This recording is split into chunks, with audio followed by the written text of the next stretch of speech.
आपके बीच में हाजिर सत्ता का संग्राम लेकर उत्तर प्रदेश के जालौन और उरई में खड़ा हूं। यहाँ पे जिला महिला डिलीवरी की कोई सुविधा नहीं है।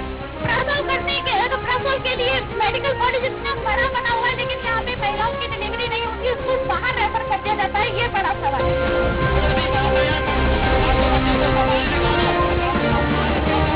शिक्षा मित्रों का जहाँ तक सवाल है, इनकी सरकार ने शिक्षा मित्रों की जो दुर्दशा है उसके लिए समाजवादी पार्टी जिम्मेदार है। नियमों के विपरीत काम करके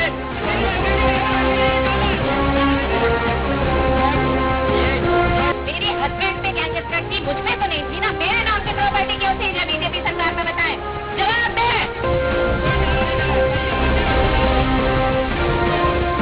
तो प्रबंधन का जो उन्होंने एक मॉडल दिया, उस मॉडल को डॉक्टर मनमान अख्तर को बधाई।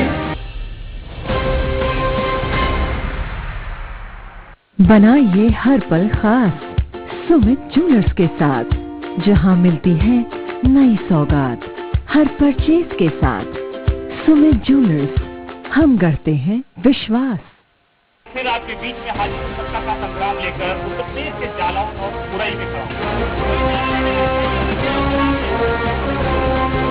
यहाँ पे जिला महिला डिलीवरी की कोई सुविधा नहीं है। प्रसव करने के प्रसव के लिए मेडिकल कॉलेज इतना बड़ा बना हुआ है, लेकिन यहाँ पे महिलाओं की डिलीवरी नहीं होती, उसको बाहर रेफर कर दिया जाता है। ये बड़ा सवाल है।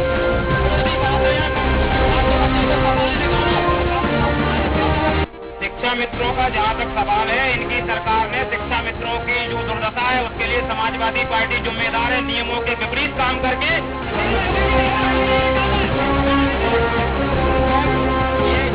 मेरे हस्बैंड पे क्या चक्कर थी, मुझ पे तो नहीं थी ना। मेरे नाम पे प्रॉपर्टी क्यों थी जब बीजेपी सरकार में? बताएं, जवाब दें। तो प्रबंधन का जो उन्होंने एक मॉडल दिया, उस मॉडल को डॉक्टर मनमान अख्तर को बधाई।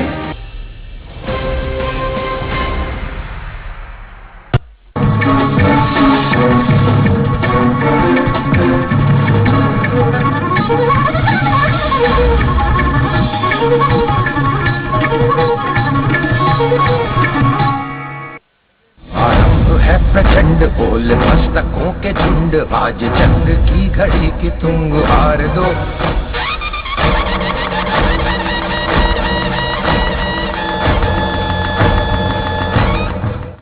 नमस्कार, आदाब। मैं अकील सिद्दीकी एक बार फिर आपके बीच में हाजिर हूं सत्ता का संग्राम लेकर उत्तर प्रदेश के जालौन और उरई में खड़ा हूं। निश्चित तौर पे मुद्दे बहुत हैं, लोकसभा चुनाव है, नेता पूरी तरीके से चुनावी साथ दे चुकी है, लोग वोट मांगने के लिए निकल चुके हैं, लेकिन मुद्दे बहुत हैं। पहले हम अपने मेहमानों से मिला देते हैं जो हमारे गेस्ट हैं इस सत्ता के संग्राम में। कांग्रेस से है अनुज मिश्रा जी, सपा से है सुरेंद्र यादव जी, बसपा से अवधेश निरंजन जी, बीजेपी से अनिल यादव जी, शिक्षक नेता हैं अशोक राठौर जी। पहले हम चाहेंगे कि हमारी जनता का अभिवादन आप हाथ जोड़कर करें। जोरदार ताली हमारे मेहमान के लिए। मुद्दों पे बात करते हैं, मुद्दे बहुत हैं। जालौन कहां पहुंचा?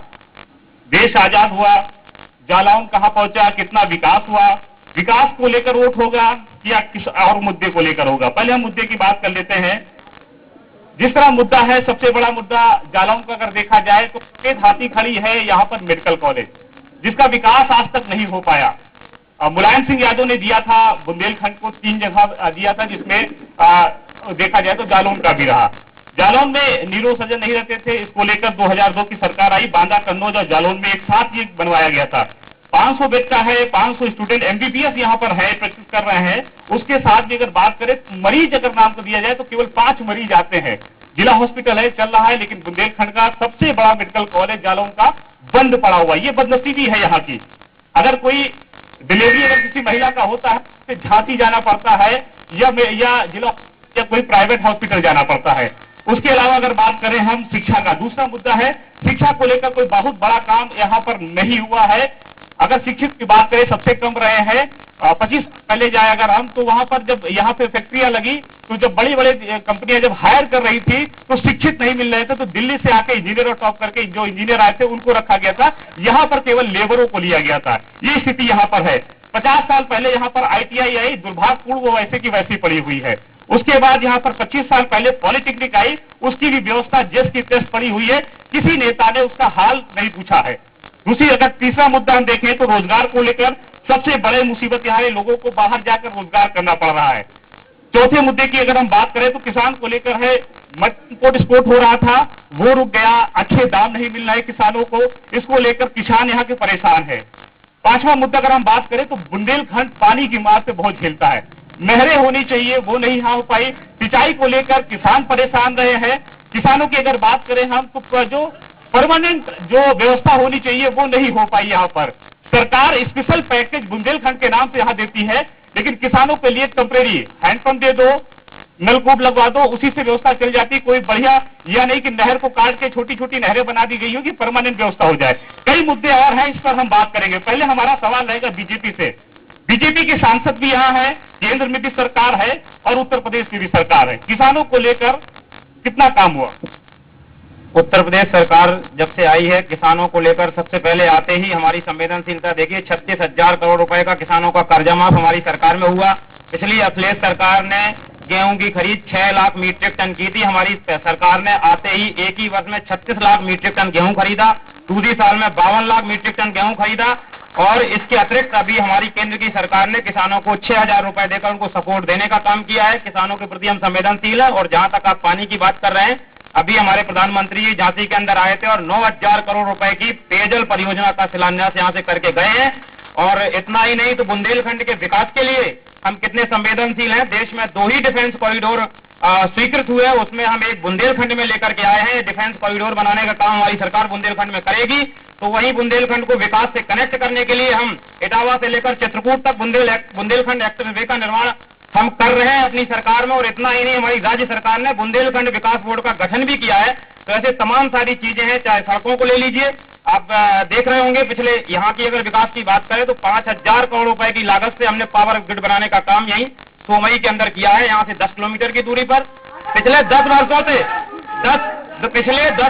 से सपा और बसपा काल में जो कालपी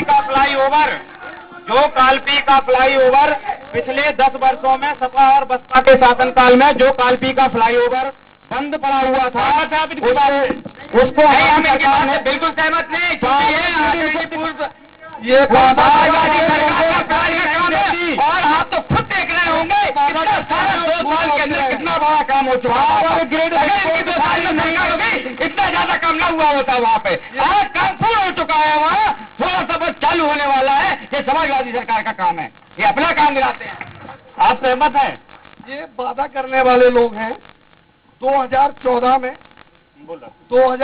में जब देश की पंचायत के सबसे बड़े चुनाव हुए थे तो इन्होंने वादा किया था कि 2 करोड़ नौजवानों को प्रत्येक वर्ष नौकरी देने का काम करेंगे, जो खाली वादा थोड़ा वादा साबित हुआ। उसके बाद इन्होंने वादा किया कि विदेशों में काला धन जो जमा है उसको 100 दिन में देश के अंदर लाएंगे और 15-15 लाख सब खातों में पहुंचाने का काम करेंगे। इन्होंने वादा किया था देश की जनता से कि धारा 370 हटाएंगे, लेकिन इन्होंने हटा दी 377। इन्होंने वादा किया था कि अन्ना जानवरों से मुक्ति दिलाने का काम करेंगे, लेकिन आज जो दुर्दशा बुंदेलखंड समेत पूरे देश की है, अन्ना जानवरों से किसान पूरे दिन अपने खेत की रखवाली कर रहा है। जानवरों पर सरकार क्यों ठोस कदम नहीं उठा रही है? देखिए, छुट्टा जानवरों की जहाँ तक समस्या है, जानवर भी हमारे हैं, खेत भी हमारा है। हम सभी मिलकर के इस समस्या का समाधान निकाल रहे हैं। अभी सरकार ने बजट भी पास किया है, एक ब्लॉक लेवल पर हमें जो है हर बार बजट आ जाता है, भाजपा के नेता खाने वाले हर भारतीयों में भ्रष्टाचार, कांग्रेस का घोटालों का जो है भ्रष्टाचार सबने देखा है। उन्होंने 1948 से ललित मोदी की सरकार, कांग्रेस घोटालों, ये नीरव मोदी और ललित मोदी की सरकार है, ये अडानी और अंबानी की सरकार है। सबसे पहले तो आपका इस उजाला की नगरी उरई में और हमारे एक आला उदल के मामा माहिल की नगरी उरई में आपका हार्दिक स्वागत करता हूं कि कम से कम हमारे नगर को आपने अपने चैनल के माध्यम से यहाँ की दुर्दशा को दिखाने का प्रयास किया। एक शायर के साथ शहंशाहे वक्त उतर आया है अदाकारी पर, लोग मजबूर है जालिम की तरफदारी पर। कल तक जिस इल्जाम में सर कलम किए जाते थे, आज इनाम दिए जाते हैं गद्दारी पर। मैं आपको बताऊं, जब देश आजाद हुआ था, कांग्रेस ने यहाँ पर पॉलिटेक्निक दिया, कांग्रेस ने यहाँ पर ITI दिया, जितनी पानी की टंकियां कांग्रेस ने दी, जितनी रोडें कांग्रेस ने दी, माता टीला बांध कांग्रेस ने दिया, पारीछा बांध कांग्रेस ने दिया, बिजली पारीछा थर्मल पावर कांग्रेस ने दिया। हमारे साथ एक दुर्भाग्य ये भी है बुंदेलखंड का कि जब माननीय नारद तिवारी जी मुख्यमंत्री थे, उन्होंने कम से कम 125 स्टील प्लांट यहाँ पर लाए थे, सब्सिडी दी थी, एक बहुत बड़ा भरा पूरा हमारा वही का औद्योगिक एरिया था। लेकिन उनके जाने के बाद जो सरकारें आई, इन्होंने यहाँ की सब्सिडी खत्म कर दी, उठा करके उसको उत्तराखंड में ले गए और हमारा युवा बेरोजगार हो गया, मजबूर हो गया। और इस नारे के साथ कि 15 लाख रुपए आपके खाते में आएंगे, 2 करोड़ युवाओं को रोजगार दिया जाएगा, इन्होंने हमारी जनता को छलने और उसका काम किया है। आज हमारे बुंदेलखंड में सबसे बड़ी समस्या है अन्न प्रथा की। यहाँ गांव अजनारा में 40 गाय मर गई और पानी की प्यास से मर गई। ये बताइए निश्चित तौर पे, लेकिन मेडिकल कॉलेज 500 बेड का, 500 स्टूडेंट यहाँ पर हैं, क्यों सफेद हाथी की तरह खड़ा रह गया? क्या इनकी यहाँ के लोगों की जरूरत नहीं थी? नहीं, जरूरत थी। फिर आपने काम क्यों नहीं किया? 5 साल में केंद्र सरकार में रहे, 2 साल से ज्यादा हो गया राज्य सरकार में, फिर आपने काम किया? देखिए सुनिए, ऐसा नहीं है, 70 साल की बुराई का विषय नहीं है। मेडिकल कॉलेज के जो न्यूरो की समस्या थी, पहले स्टार्टिंग में ही वो न्यूरो यहाँ से ट्रांसफर होकर के बांधा चला गया था। इनको पता है, इनकी सरकार में हुआ था है उस समय पे। और इसके बाद भारतीय जनता पार्टी सरकार आने के बाद ऐसा नहीं है कि वहाँ पर जो आप बताए थे 5 मरीज जाते हैं, वहाँ भी 500 से 1000 मरीज। मैं रात में गया हूँ, 7 कल दिन में मैं वहाँ पे गया। सुनिए, ये दुर्भाग्यपूर्ण है कि वहाँ गाड़ी धुली जा रही है। लखनऊ से अच्छा मेडिकल कॉलेज यहाँ पर है और आप बात कर रहे हैं 5 नहीं है। जिला हॉस्पिटल जाइए, वहाँ देख लीजिए, रात भर रौनक रहती है, वहाँ कुछ नहीं है। देखिए ऐसा है, यहाँ का जिला हॉस्पिटल रन कर रहा है तो ज्यादातर मरीजों का जो एक फोकस रहता है वो डिस्ट्रिक्ट हॉस्पिटल की ओर रहता है। मेडिकल कॉलेज छोड़ के डिस्ट्रिक्ट हॉस्पिटल। देखिए ऐसा है, मेडिकल कॉलेज में जो इम्पोर्टेंट डिपार्टमेंट थे वो इनकी सरकार में ही बांधा चले। यहाँ मैं मेडिकल कॉलेज से रिलेटेड मैं कई चीजें जानता हूँ। मेडिकल कॉलेज में OPD के अलावा कोई फैसिलिटी नहीं है। यहाँ पर पेशेंट जाता है और अगर उसको फोड़ा फुंसी भी है तो वो झांसी और कानपुर रेफर कर देते हैं।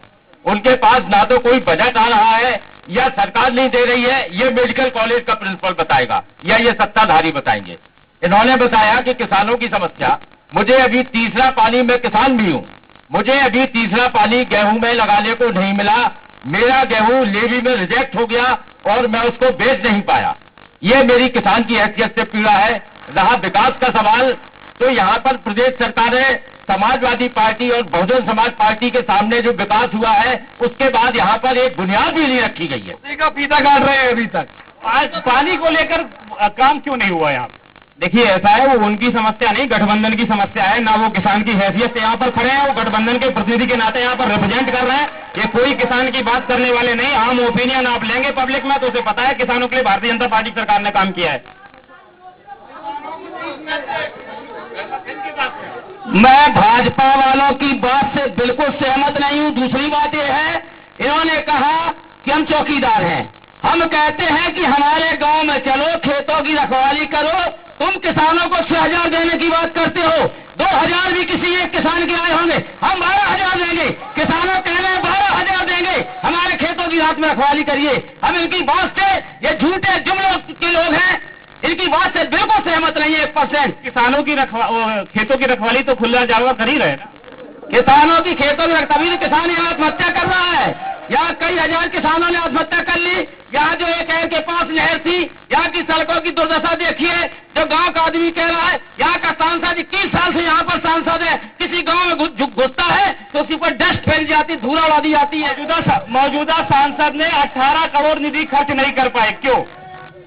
ये गलत है। मौजूदा सांसद ने ऐसा कुछ से पहले जो सांसद 5 करोड़ निधि का बचा रह गया वो भी नहीं खर्च कर पाए। नहीं, जो निधि बची हुई है उसके भी प्रपोजल चले गए हैं। कुछ टेक्निकल कारण से जो है वो निधि खर्च नहीं हो पाई थी, लेकिन उसके भी प्रपोजल चले गए हैं। क्या चुनाव के बाद होगा? नहीं होगा, उसके प्रस्ताव पारित हैं, पहले से ही कंप्लीट है, कोई निधि बची। अच्छा, ये बताइए, यहाँ के सांसद लोगों से मिलने आते हैं, विकास हुआ?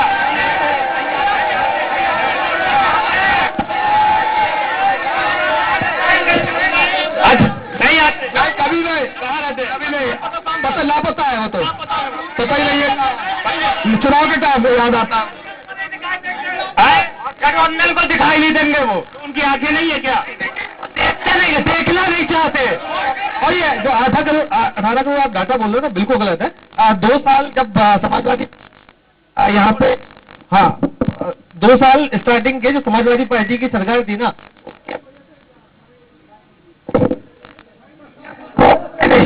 वो आए नहीं, और उसके बाद पूरा आपको मैं घाटा प्रोवाइड कर दूंगा। ये बताइए, सहमत है? माननीय सांसद जी ने इस गांव में संसदीय क्षेत्र में एक गांव गोद में लिया था। यहाँ पब्लिक के लोग बैठे हुए हैं, उनसे पूछ लीजिए, अभी तक वो गांव गोद में ही है। अच्छा, ये बताइए, ये सवाल सही है, जो गोद लिए हैं क्या विकास है? विकास हुआ है भाई, 100% विकास हुआ है।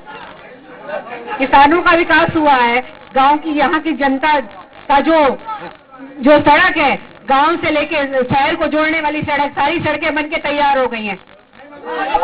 सारी सड़कें बनके तैयार हो गई हैं। जो हम लोग जाने में हम लोग की गाड़ी खर्चाते हैं, इनको विकास दिख नहीं रहा। इनको तो इस टाइम गठबंधन दिख रहा है, इनको गठबंधन दिख रहा है, विकास नहीं दिख रहा, और ना विकास दिखेगा। मेरा सवाल कांग्रेस के नेता से है, जो अभी बता रहे थे कि 25 साल पहले ITI दी, ये सारे प्रतिष्ठान दिए, फिर क्यों कांग्रेस से जनता मुखर होकर अन्य दलों में चली गई? ये हमारा कांग्रेस के नेता से सवाल है कि वो अभी बता रहे थे कि ITI दिया, परीक्षा दिया। जब पूरे भारत में कांग्रेस थी तो उन्होंने देखे क्या अलग से कुछ कर दिया क्या? अब बताइए कांग्रेस कहाँ? कांग्रेस के जो बातें हैं वो क्या कर रहे हैं जा रहे हैं? कांग्रेस जवाब दे। मैं आपको बताऊं, इनके सवाल का जवाब तुरंत देता हूं। 7.5 करोड़ सांसद निधि हर बार वापस जाती है, इस बार भी गई। बात ये आती है, अमित शाह और राजनाथ सिंह ने शिक्षा मित्रों को, अनुदेशकों को और आशा बहुओं को, आंगनबाड़ी के जो लोग थे उनको बुला करके लाठियां चलवा दी, और जो छोटा सा रोजगार मिल रहा था उसके लिए हम एक नया योजना लाए हैं। हाँ बताइए, आपका क्या सवाल, किससे सवाल? जैसे इन्होंने कहा कि सड़कों की बात की विकास, अभी जब हमारी सरकार नहीं थी तब ये हालत थी कि वहाँ पे जाना मतलब 8-8 घंटे निकल जाता था। वही 5 रोड की जिस तरह की बात कर रहे हैं, ऐसा रोड था। और वहाँ का छोड़ो, यहाँ का, यहाँ यही जो सियानी दिल्ली खंबल हेलो, संयम बना के रखिए, खबरदार बैठिए पहले। का ये कोई राजनीतिक मंच नहीं है, ये चैनल का है, इसलिए आप लोगों से सभी से निवेदन है, कोई नारा नहीं लगाए, संयम रखें और जवाब दे। हेलो, मेरा बीजेपी के नेताओं से प्रश्न है, सुप्रीम कोर्ट से बेरोजगारों के लिए 1,72,000 पदों पर आदेश किया गया था, भर्ती खाली करवा दी गई थी। उन पदों पर 2 साल से अब तक भर्तियां ऐसे चल रही जैसे दोनों हाथों से विकलांग हो। चलिए बताइए। देखिए, जितनी भर्तियों की बात करेंगे तो पिछले समाजवादी पार्टी की सरकार थी, शिक्षा में कोई भी भर्ती इनके भ्रष्टाचार की भेंट चढ़े बिना पूरी नहीं हुई। सारी भर्तियां कोर्ट में गई, घसीटी गई, एक भी लोगों को रोजगार नहीं मिला। इसके बाद भारतीय जनता पार्टी की सरकार ने 42,000 शिक्षकों की भर्ती की, 69,000 शिक्षकों की भर्तियां हम पूरी करने वाले हैं। 40,000 सिपाहियों को नौकरी हमने दी, 60,000 सिपाहियों की भर्ती हम करने जा रहे हैं। बैठिए, हम शिक्षा नेता हमारे साथ है, उनसे बात कर लेते हैं। बताइए, इनके बात से सहमत है? नहीं, आप सबसे पहले तो जाने कि आज जो बात विकास की होती है, विकास होगा कहाँ से? विकास होगा केवल शिक्षा से और बेरोजगारी दूर करने से। लेकिन आज की डेट में आप कहीं भी देख लें, आज के 20 साल पहले चले जाएं, शिक्षा का बजट केंद्र और राज्य दोनों का लगभग 10% होता था। आज यूपी का बजट 3% शिक्षा पे आ गया। कैसे उम्मीद कर सकते हैं कि हमारे बेरोजगार रोजगार पाएंगे? बिल्कुल नहीं पाएंगे। जब तक ये नहीं होगा तब तक कुछ होने वाला भी नहीं है। आज की डेट में चाहे विद्यालय का टीचर हो, आप ताज्जुब करिए, इस समय एक टीईटी और सुपर टीईटी वाला मामला चला था। बेरोजगार जो जन विद्यालयों में लगे थे, वहां से भी हट करके उन्होंने उसकी तैयारी की, लेकिन कहीं कुछ हो नहीं रहा है। इसलिए निश्चित तौर पर जब तक शिक्षक और बेरोजगार ठीक नहीं होगा तब तक यहाँ पीछे ले लेते हैं, कुछ सवाल पीछे ले लेते हैं। आप बताइए कौन बोलना चाह रहा है? आप बोल चुके, आप बताइए, बैठिए आप बताइए। आप इधर पे जो बहस हो रही, सबसे बड़ा हम लोग हैं बुंदेलखंड से। बुंदेलखंड से सबसे बड़ा मुद्दा है पलायन का। आप आंकड़ों पे जाएं तो 62 लाख से ज्यादा किसानों ने बुंदेलखंड से पलायन किया, और 2005 से 15 तक आप आंकड़े आज उठा के देखो कितने मात्रा में लोग वापस आए। बुंदेलखंड में समस्या क्या थी? पानी की। बेतवा जैसी नदियों को नदी से नदी जोड़ने के कारण से हमारा सिंचाई शुरुआत चालू हुई। और आज और जो बात करें शिक्षा माफिया की, सबसे बड़ी शिक्षा माफी यही है, और इन्होंने सिर्फ और सिर्फ पैसे कमाए और शिक्षा नहीं दी। ये जो शिक्षा क्षेत्र से आए हैं, बात कर रहे हैं शिक्षा के लिए, इस जिले के अंदर एसआर फाउंडेशन ने जितना लूटने का काम किया है, 50-50 हजार रुपए एडमिशन के नाम पर, सबसे बड़े शिक्षा माफिया जिले के। बड़ा आरोप आप पर, बड़ा आरोप आप। सबसे बड़ी बात यह है कि इनको विकास नहीं दिखता है। आज वास्तविकता में ऐसा अगर यहाँ पर है तो ये जवाब नहीं है, जो वो सवाल किया उसका जवाब दीजिए। आरोप जो सिंगल बात बता देंगे कि 50,000 किसी से दिया गया, सिंगल कोई बात बता देंगे तो निश्चित तौर पर हम मान लेंगे कि हाँ, ये माफियागिरी हो रही। किसी पर आरोप लगाना बहुत आसान है और किसी से बात करना है। कोई सबूत क्या आप ऐसे आरोप लगा रहे? बीएड के अभ्यर्थी इनके बीएड करते हैं, बीएड में स्कूल नहीं जाते हैं, 20-20, 30-30, 50-50 हजार रुपए एब्सेंटी की प्रेजेंटी करने के नाम भी ले जाते हैं। सबसे ज्यादा पैसा लेने का काम पूरी तरह से झूठ है। और इनसे पूछिए कि अगर वहाँ पढ़ रहे हैं तो ये विद्यालय क्यों नहीं जाते? आप सहमत हैं इस बात से? देखिए, ये व्यक्तिगत मामले नहीं होते हैं, क्योंकि सरकारें कॉलेज को सरकारें देखती हैं, और सरकारी व्यक्तियों के ढुलमुल रवैये के कारण यदि ऐसा हुआ है तो वो इनको मौका सरकारी ढील की वजह से मिला है, जिसमें शासन दोषी पूर्णता है। वरना मैं तो कहता हूँ सरकारी विद्यालय, केवल 2 सरकारी विद्यालय है यहाँ पर। यहाँ के सांसद और विधायक के घर में, यहाँ देखिए डिग्री कॉलेज है। ये सरकार यहाँ सरकार क्यों भाई साहब, यहाँ के सांसद और विधायक के अगर देखा जाए तो उनकी डिग्री कॉलेजें हैं, यहाँ शिक्षा के लिए काम क्यों नहीं हुआ? हमारे सांसद का ना तो कोई डिग्री कॉलेज है ना इंटर कॉलेज है। हमारा सांसद बेहद ईमानदार है। भाई साहब, मैं बता दूं, अभी एक आरोप लगाया गया, तो आरोप लगाने वाले और जिस पे आरोप लगे दोनों भारतीय जनता पार्टी के लोग हैं। तो जनता ने साबित कर दिया कि भारतीय जनता पार्टी के लोग इस जिले में क्या कर रहे हैं। रफीकुर रहमान साहब, ये हमारे साथ एक शायर है बीच में, हम एक लाइन चाहेंगे आपसे, चालन की सुना। देखिए, सबसे पहले तो मैं पूरी स्वराज टीम को जो उड़ई नगर आने पर खैर मकदम करता हूं। मैं 4 पंक्तियां बाद में सुनाऊंगा, पहले अपने जिले के लिए 2 पंक्तियां सुनाई देता हूं। थोड़ी सी खामोशी रख लें। सियासत भैया, सुन लीजिए, सियासत की बात बहुत हो गई। कम से कम बाहर से जो लोग आए हैं अपने जिले की पहचान जाने। हमारे जिले की जो पहचान है कि सड़क चलते मुसाफिर को जब हम पानी पिलाते हैं, हमारे गांव वाले साथ में मीठा खिलाते हैं। ये हमारे जनपद जालौन की पहचान है। अब आइए हम चलते हैं, 4 पंक्तियां आपको सुनाते हैं कि अमीर शहर जो बरसों में घर गए अपने, तो गैर हंस के मिले जल के मर गए अपने, नकाब झूठ की कुछ देर को उतारी थी, अजीब बात है बच्चे ही डर गए अपने, नकाब झूठ की कुछ देर को उतारी थी, अजीब बात है बच्चे ही डर गए अपने। ये हालात हैं आज के इस हिंदुस्तान के, ये हालात है 5+2 साल की सरकारों के, ये हालात हैं बुंदेलखंड के। चलिए, मुद्दे बहुत है यहाँ पर।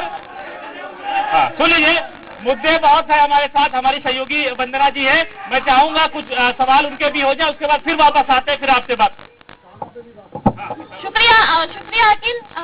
मुद्दे बहुत है यहाँ बुंदेलखंड, क्योंकि सूखे की मार से झेल रहा है। सबसे बड़ी समस्या ये, अभी कुछ दिन पहले मुख्यमंत्री यहाँ पे आए थे, उन्होंने कहा कि 387 करोड़ परियोजना का शुरुआत की जाएगी, लेकिन इतनी सारी योजनाएं फिर भी सूखे की मार आखिर क्यों?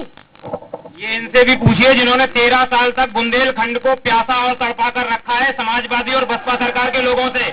हमारी सरकार आई, हम योजना लेकर आए, हमने बताया जैसा कि प्रधानमंत्री जी हमारे 9,000 करोड़ रुपए की पेयजल परियोजना लेकर के यहाँ आए। ऐसा नहीं है, हम संवेदनशील हैं। पिछले भी जल संकट से उबरने के लिए भारतीय जनता पार्टी ने प्रयास किया है।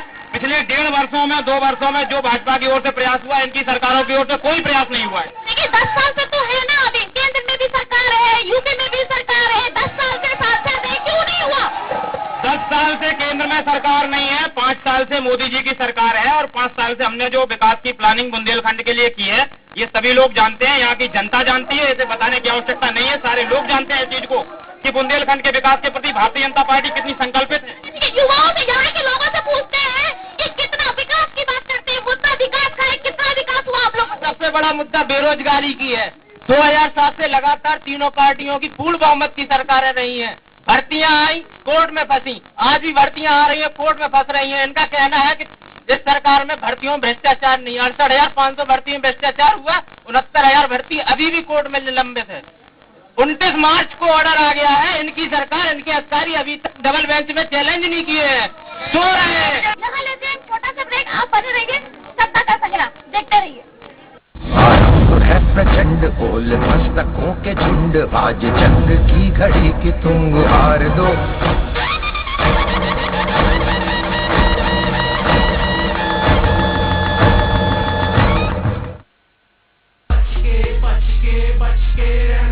अच्छे दिन के तीर से लेकर जुमलों के हथियार चलेंगे, गली गली के चोर भी भैया खुद को चौकीदार कहेंगे। जनता पर है बढ़ता देखो तरह तरह का शुल्क, अरे जुमलों वाली बातें सारी बिल्कुल है निशुल्क, बिल्कुल है निशुल्क, बिल्कुल है निशुल्क। माहौल गर्म है चुनाव का, हिसाब लेंगे हर घाव का, लहर के कहर ने घोला था जहर, अब वक्त है बदलाव का। देश के दिल से दिल्ली तक अब कांग्रेस। बनाइए हर पल खास सुमित ज्वेलर्स के साथ, जहां मिलती है नई सौगात हर परचेज के साथ। सुमित ज्वेलर्स, हम करते हैं विश्वास। देश के दिल से दिल्ली तक अब कांग्रेस।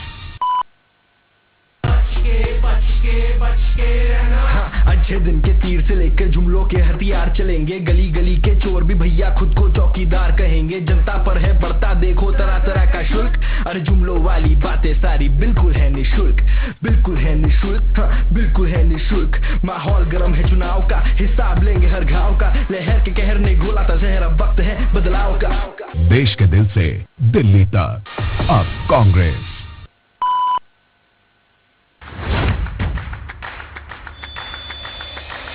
जानिए कैसे दें अपना वोट ईवीएम और वीवीपैट का उपयोग करते हुए। आप बैलेट यूनिट में अपने पसंद के प्रत्याशी के नाम और चुनाव चिन्ह के सामने वाले नीले बटन को दबाएं। जिस प्रत्याशी को आपने वोट दिया है उसके नाम और चुनाव चिन्ह के सामने वाली लाल लाइट जलेगी। इसके बाद वीवीपैट एक बैलेट पर्ची प्रिंट करेगा जिसमें पसंद के प्रत्याशी के सरल क्रमांक, नाम और चुनाव चिन्ह अंकित होगा। बैलेट पर्ची 7 सेकंड के लिए दिखेगी, उसके बाद कटकर प्रिंटर के ड्रॉप बॉक्स में गिर जाएगी। इस तरह सिर्फ आप अपना ही वोट देख सकेंगे। याद रखें, इस महा त्योहार एक भी वोटर छूटे ना।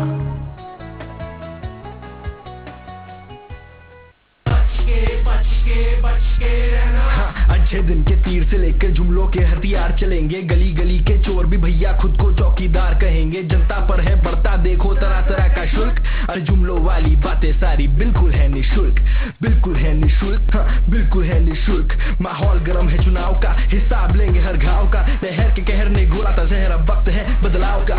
देश के दिल से दिल्ली तक अब कांग्रेस।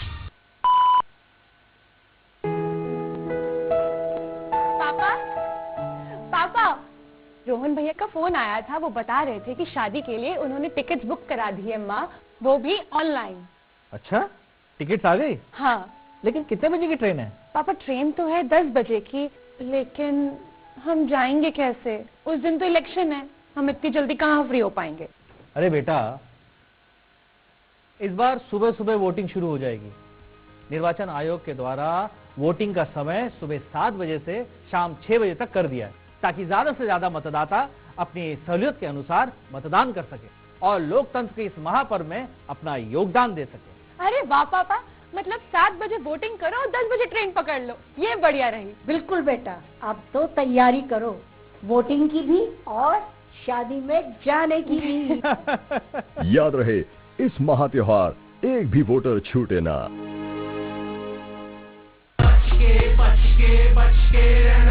अच्छे दिन के तीर से लेकर जुमलों के हथियार चलेंगे, गली गली के चोर भी भैया खुद को चौकीदार कहेंगे। जनता पर है बढ़ता देखो तरह तरह का शुल्क, अरे जुमलों वाली बातें सारी बिल्कुल है निशुल्क, बिल्कुल है निशुल्क, हाँ बिल्कुल है निशुल्क। माहौल गर्म है चुनाव का, हिसाब लेंगे हर घाव का, लहर के कहर ने घोला था जहर, अब वक्त है बदलाव का। देश के दिल से दिल्ली तक अब कांग्रेस। झंड बोल मस्तकों के झुंड, आज जंग की घड़ी की तुम हार दो।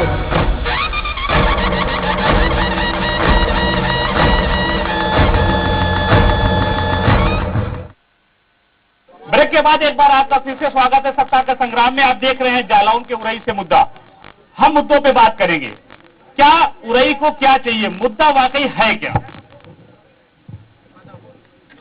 सबसे बड़े वो मैं शिक्षा मित्र एसोसिएशन का जिलाध्यक्ष इंद्रजीत करूंगा।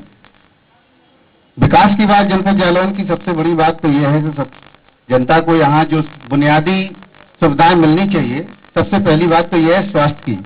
स्वास्थ्य संबंधी आज बड़े दुर्भाग्य का विषय है कि हमारे जनपद के सांसद, तीनों विधायक और कि राज्य सरकार से लेकर केंद्र तक जो है सरकारें हैं, लेकिन बावजूद हमारे जनपद को उसका लाभ नहीं मिल पा रहा मेडिकल का। ये हमारे लिए दुर्भाग्य का विषय है। हम आशा करते हैं सत्ता पक्ष के जो लोग बैठे हैं जनपद की जनता को लाभ मिले। इसके साथ में हम आपसे विशेष निवेदन करना चाहूंगा अपनी बात करने के लिए। 18-20 साल से शिक्षा मित्र उत्तर प्रदेश में काम कर रहे हैं और 2014 में शिक्षा मित्रों को सहायक अध्यापक बनाया गया था। वो किन्हीं कारणों से उस पर हम ज्यादा टिप्पणी नहीं करना चाहते, माननीय सुप्रीम कोर्ट का आदेश था। और मुद्दा है यहाँ पे युवा रोजगार का। कौशल विकास योजना आपकी ही योजना है, चलाई जा रही है, काफी अच्छी योजना है, लेकिन यहाँ पे कितने युवाओं को रोजगार दिया गया? देखिए, स्किल डेवलपमेंट के नाम पर जो योजना चल रही है, ग्रामीण क्षेत्रों में बच्चों को छोटा छोटा प्रशिक्षण देकर के छोटे उद्यम लगाने के लिए प्रेरित किया गया है। हर ब्लॉक लेवल पे और उससे भी निचले स्तर पर इस प्रकार के सेंटर्स सरकार द्वारा खोले गए हैं। स्टार्टअप इंडिया और भी जो छोटे उद्यमी हैं जो इस प्रकार की योजनाओं का लाभ लेना चाहते हैं, उद्यम लगाना चाहते हैं, उनके लिए भी जैसे यहाँ का हम आपको बताएं कि 1 डिस्ट्रिक्ट 1 प्रोडक्ट के नाम से हमारी सरकार ने यहाँ के मृतप्राय पड़े जो है कागज उद्योग को डेवलप करने का काम किया है, पुनर्जीवित करने का। आप लोग सहमत हैं इनकी बात से? हाँ या ना? सहमत है?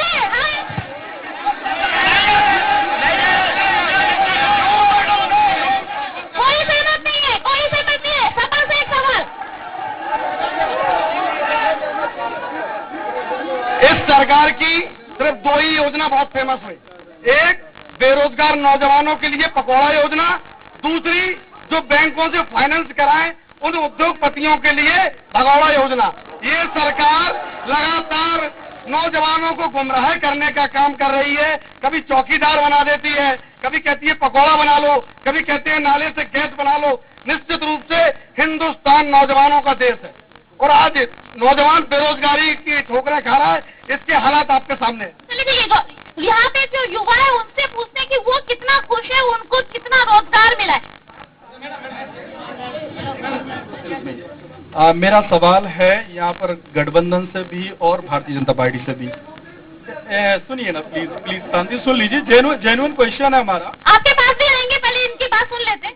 सर, जहाँ तक रोजगार वाला है, वर्तमान सरकार वादे और इरादे वेरी डिफरेंट। मुझे लगता है कि आप देखेंगे तो जो वादे किए गए और उनके इरादे दोनों डिफरेंट है। 2005 में एक पद हुआ करता था जिसका नाम था शिक्षा मित्र और पंचायत मित्र। सर, पंचायत मित्र 2005 में अपॉइंट होते हैं और उसके बाद उनका नाम ग्राम रोजगार सेवक हो जाता है। वो 2005 से कंटिन्यू आज भी अपना संघर्ष और लड़ाई लड़ रहे हैं। वो 18, 20, 22, 23 साल की उम्र में उनका अपॉइंटमेंट हुआ, आज वो 40 और 50 साल के हो गए। तीन सरकारें यहाँ से जा चुकी। Baspa also responsible, Sapa also responsible, और जो वर्तमान सरकार है वो भी रिस्पॉन्सिबल है कि उसने आखिर इनके लिए क्या स्टेप लिया। ये तीनों लोग आप तीनों पार्टियों पर आरोप, क्या जवाब सपा आप देंगे? माननीय अखिलेश यादव जी ने जब उनकी 5 साल की सरकार थी, 1,75,000 शिक्षा मित्रों को रोजगार देने का काम किया। हमने किन्हीं परिस्थितियों में कोर्ट की रोकते हुए और भी तमाम बाधाओं को रोकते हुए हमारे नेता ने लगातार रोजगार देने का काम किया, चाहे शिक्षा मित्र के माध्यम से हो, और हम जिनको रोजगार नहीं दे पा रहे थे उनको हमारे नेता ने बेरोजगारी भत्ता देने का काम किया। बीजेपी आप पर भी आरोप है। शिक्षा मित्रों का जहाँ तक सवाल है, इनकी सरकार ने शिक्षा मित्रों की जो दुर्दशा है उसके लिए समाजवादी पार्टी जिम्मेदार है। नियमों के विपरीत काम करके इन्होंने अवैध तरीके से उसमें गोरख धंधा करके उनको शिक्षक बनाने का काम किया। वो मामला कोर्ट में गया, हाई कोर्ट गया, सुप्रीम कोर्ट तक बेचारे लड़े और 10-10 साल तक संघर्ष करने के बाद ये स्थिति हो गई कि इसके बाद वो 10,000 की नौकरी करने के लिए मजबूर हो रहे हैं। आपने वहीं स्टार्टिंग में अगर ये गलत कदम ना उठाया होता तो आज ये विकराल परिस्थिति उनके साथ नहीं उत्पन्न हुई होती। कांग्रेस में भी आप पर भी आरोप है।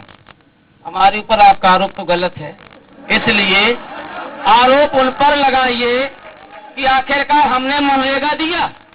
जब हमारे बुंदेलखंड के लोग, शांत हो जाइए, जब हमारे बुंदेलखंड के लोग पलायन कर रहे थे, गुजरात में पानी पूरी का धंधा करने गए थे, तब हमने मनरेगा दिया था।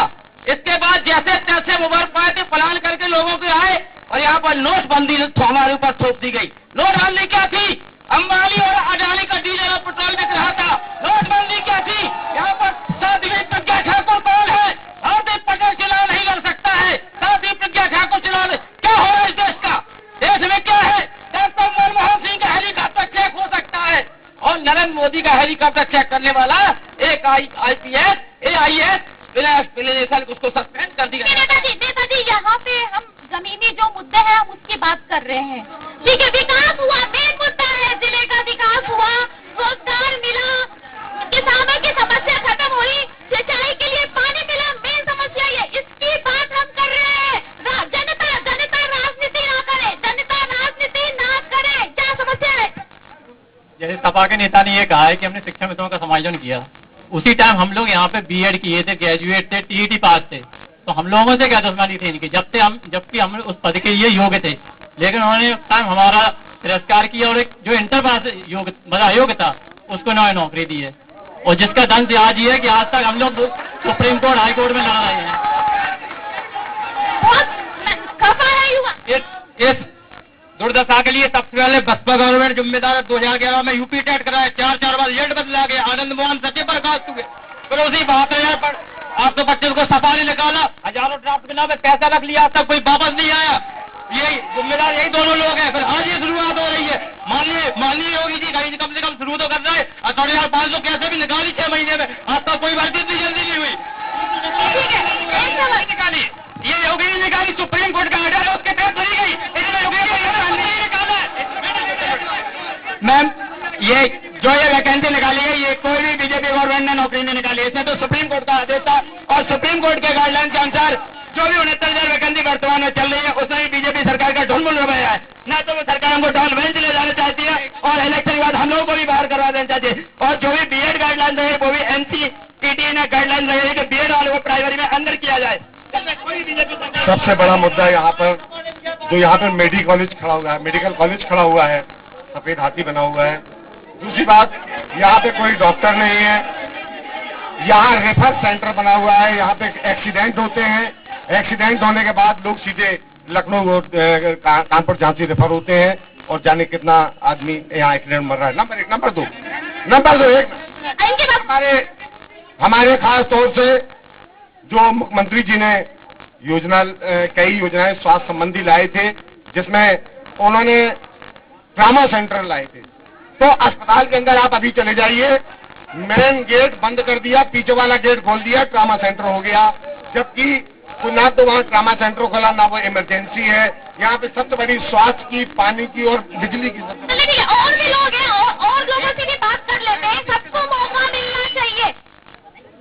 कांग्रेस वाले अभी कह रहे थे कि कमियां गिना रहे थे, ये जवाब देंगे प्रियंका चतुर्वेदी कांग्रेस छोड़कर क्यों चली हैं? पार्टी में नेता तो अश्लीलता फैला रहे हैं, बता रहे हैं कि कांग्रेस की बात करते हैं, खुद के नेता सुरक्षित नहीं संभाल पा रहे, पार्टी का सुरक्षित संभाल। विकास की बात करिए, विकास की बात अगर आप करेंगे तो पानी की समस्या को लेकर बात हो रही है। इस जिले के डीएम को सम्मानित किया गया है प्रदेश में जल के मुद्दे को लेकर, जल के मुद्दे को लेकर सम्मानित किया गया है। यहाँ पर जो पानी की प्यासी की उसको दूर करने का काम।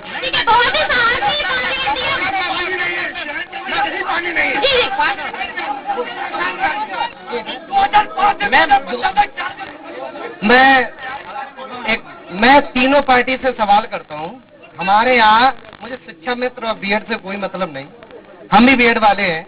मुझे आप तीनों पार्टी से रिक्वेस्ट है कि MP की तर्ज पर हमारे यहाँ एक आयोग बनाया जाए जिससे परीक्षाएं फंसे ना, सफल पूर्वक पूरी कंप्लीट हो। एमपी गवर्नमेंट जो भी वैकेंसी निकालती है वो 6 महीने में कंप्लीट हो जाती है, ठीक है।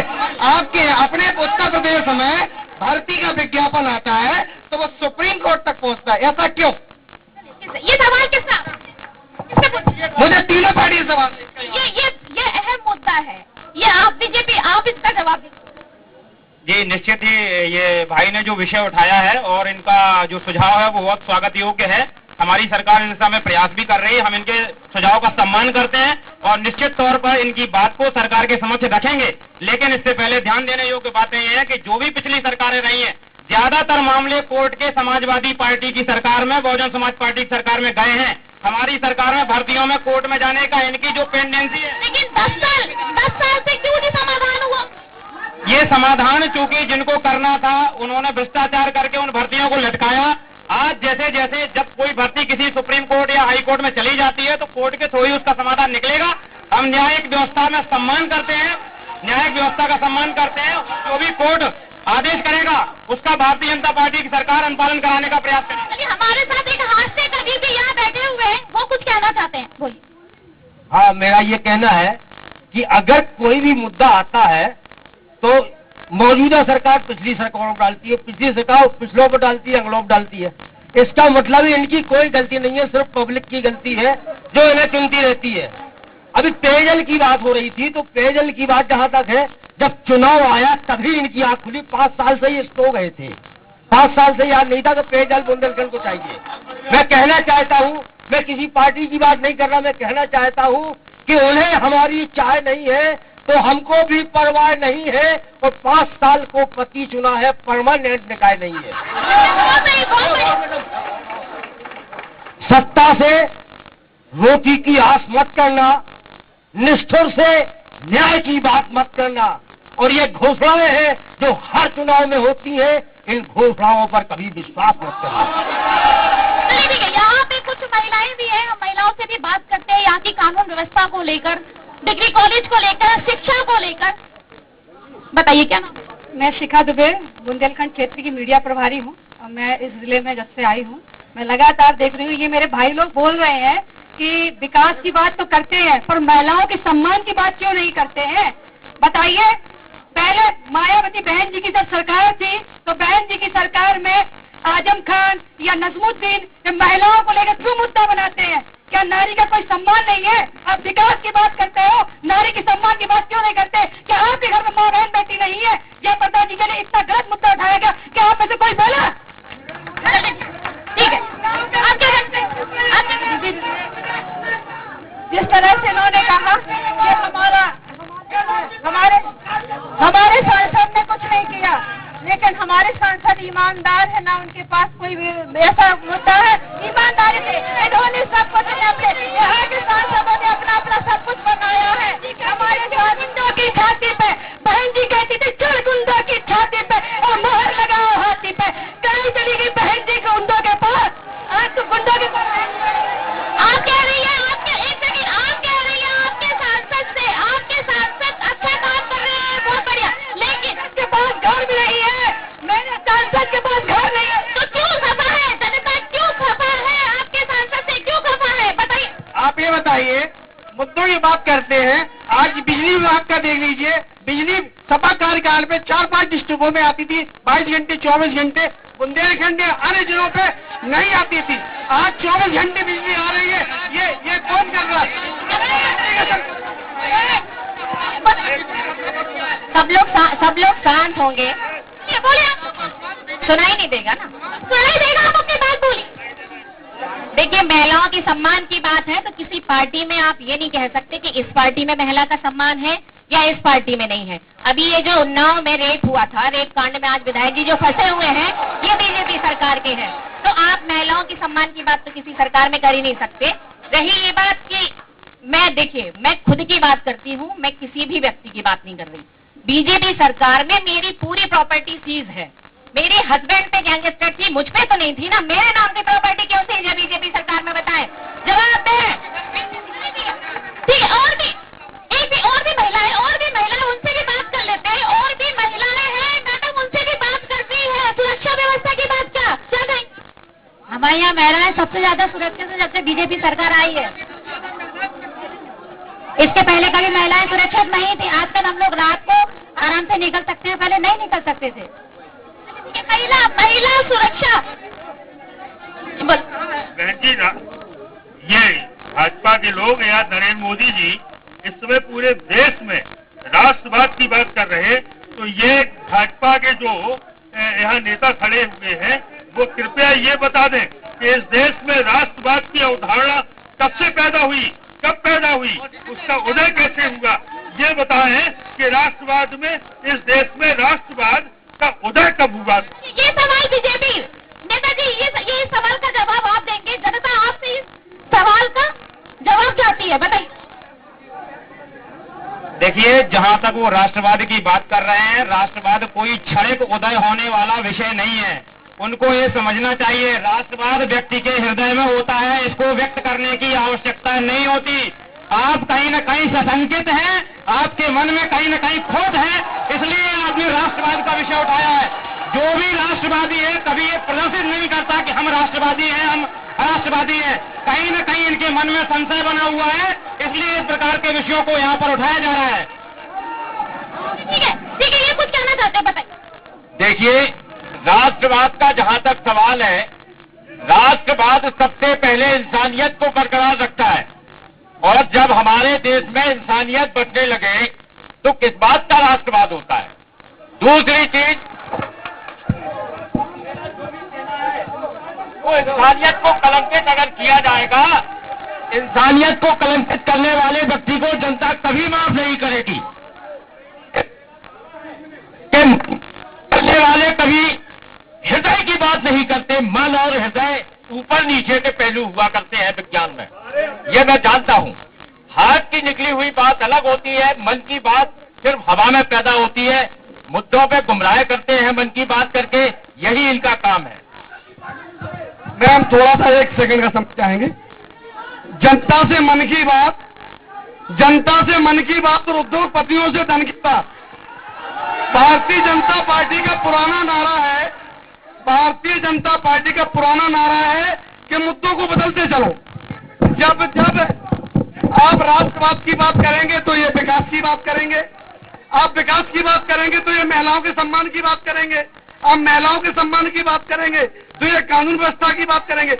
ईमानदारी से पूछ लीजिए, उत्तर प्रदेश सहित पूरे हिंदुस्तान की आज भारतीय जनता पार्टी की सरकार लगभग 17 प्रदेशों में है।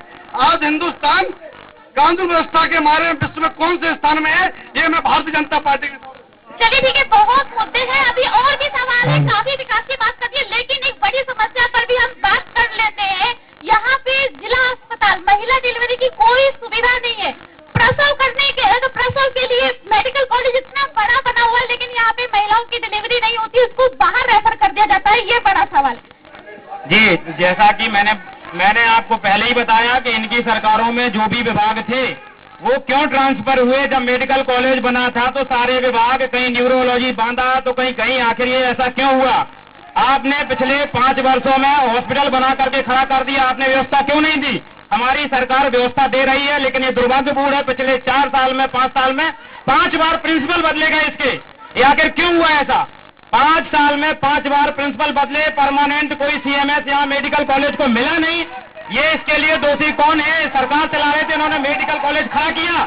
ये बताएं इस चीज को। हम तो सरकार के थ्रू प्रयास कर रहे हैं कि मेडिकल कॉलेज में सुविधाओं का सफल संचालन हो, अच्छे डॉक्टर्स आए, इस प्रकार का हमारी सरकार वातावरण बनाने की। मेडिकल कॉलेज की सुविधाएं कह रहे हैं कि वहाँ मिलती है, डॉक्टर भी है, कोई दिक्कत नहीं है। क्या कोई दिक्कत है कि नहीं वहाँ में? कोई डॉक्टर नहीं है, बहुत बुरी स्थिति है इनकी।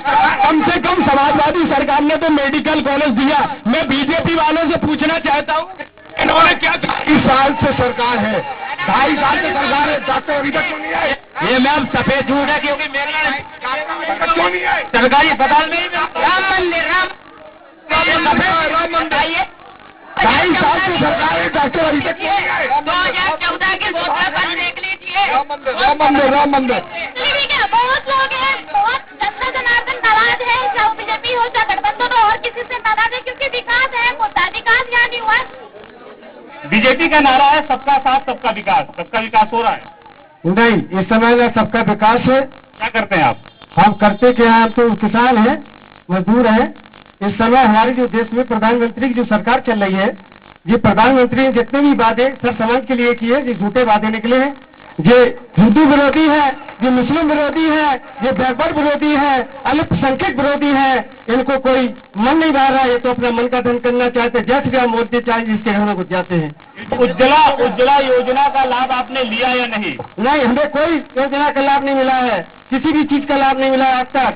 आप लिए नहीं क्या मिला नहीं? नहीं, ना मिले ना मिलने की बात है। लाइन में लगे रहने, जैसे पैसे बंद हुए तो रुपए बंद हुए तो वैसे लाइन में लगे रहे, तब मिलते हैं, मर जाएंगे तब तक। नोटबंदी का मुद्दा रहा है इस चुनाव में, क्या नोटबंदी का मुद्दा रहेगा? बताइए। नोटबंदी का मुद्दा रहेगा सर। क्यों रहेगा?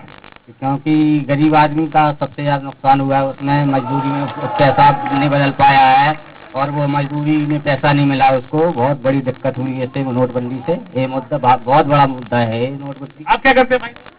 हम नौकरी करते हैं। नोटबंदी का मुद्दा चलेगा इस बार? नहीं चलेगा। नहीं चलेगा। विकास का मुद्दा चलेगा। विकास हुआ? हो रहा है।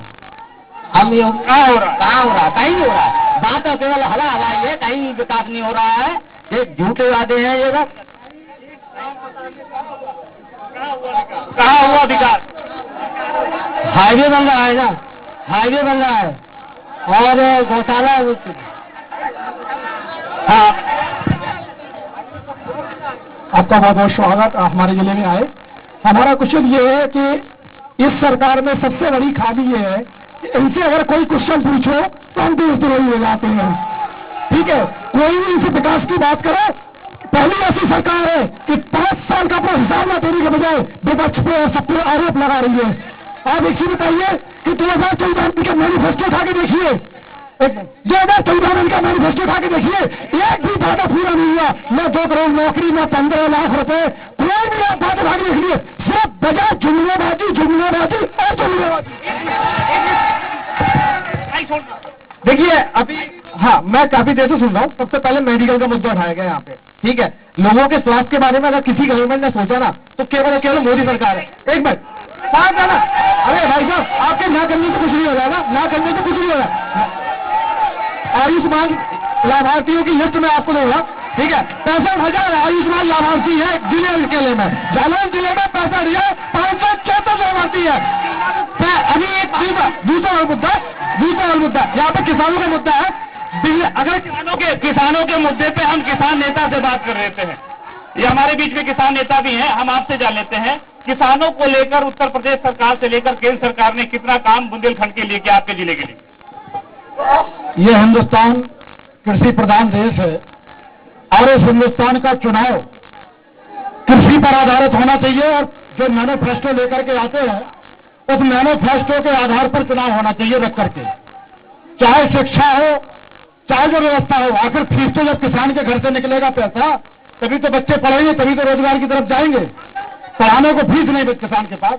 अभी बात आ रही थी पानी की। ये बुंदेलखंड में पानी की सबसे बड़ी समस्या यहाँ पर है।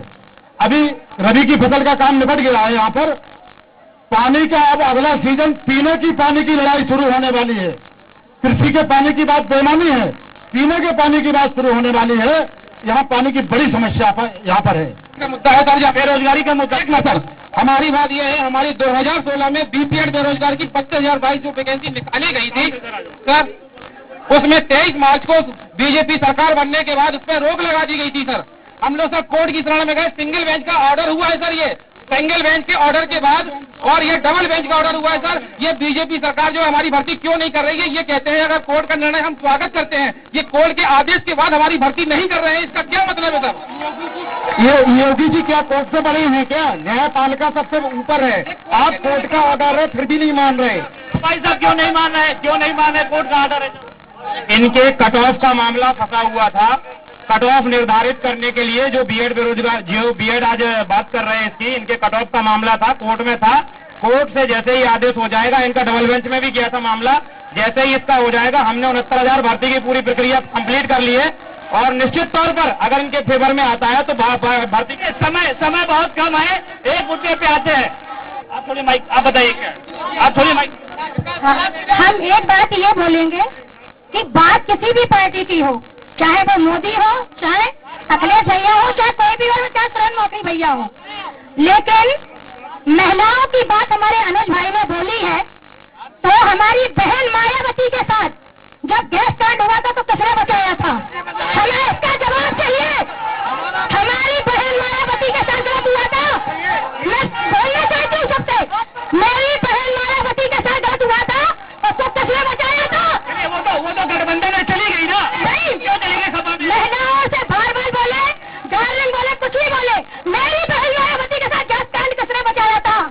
कि हो गई है पीर पर्वत सी पिघलनी चाहिए, हो गई है पीर पर्वत सी पिघलनी चाहिए, इस हिमालय से कोई गंगा निकलनी चाहिए, और सिर्फ हंगामा खड़ा करना मेरा मकसद नहीं, सिर्फ हंगामा खड़ा करना मेरा मकसद नहीं, मेरी कोशिश है कि ये सूरत बदलनी चाहिए। मैं सपा वाले से पूछना चाहता हूँ, आज गठबंधन हो गया, 1995 में क्या हुआ था जब गैस कांड हुआ? यहाँ का मुद्दा है, लेकिन सफेद हाथी की तरह मेडिकल कॉलेज खड़ा है। इन नेताओं ने वादा किया है कि अगर हम जीतेंगे तो मेडिकल कॉलेज को रन कराएंगे, हर सुविधाएं देंगे। अगर नहीं दे पाए तो हम जनता के बीच में दोबारा नहीं जाएंगे। ये देखने वाली बात होगी कि ऊँट किस करवट बैठती है। अगला शहर होगा, अगला मुद्दा होगा, अगले लोग होंगे। तब तक दीजिए मुझे इजाजत। नमस्कार। आरंभ है प्रचंड बोल मस्तकों के झुंड, आज जंग की घड़ी की तुंग हार दो।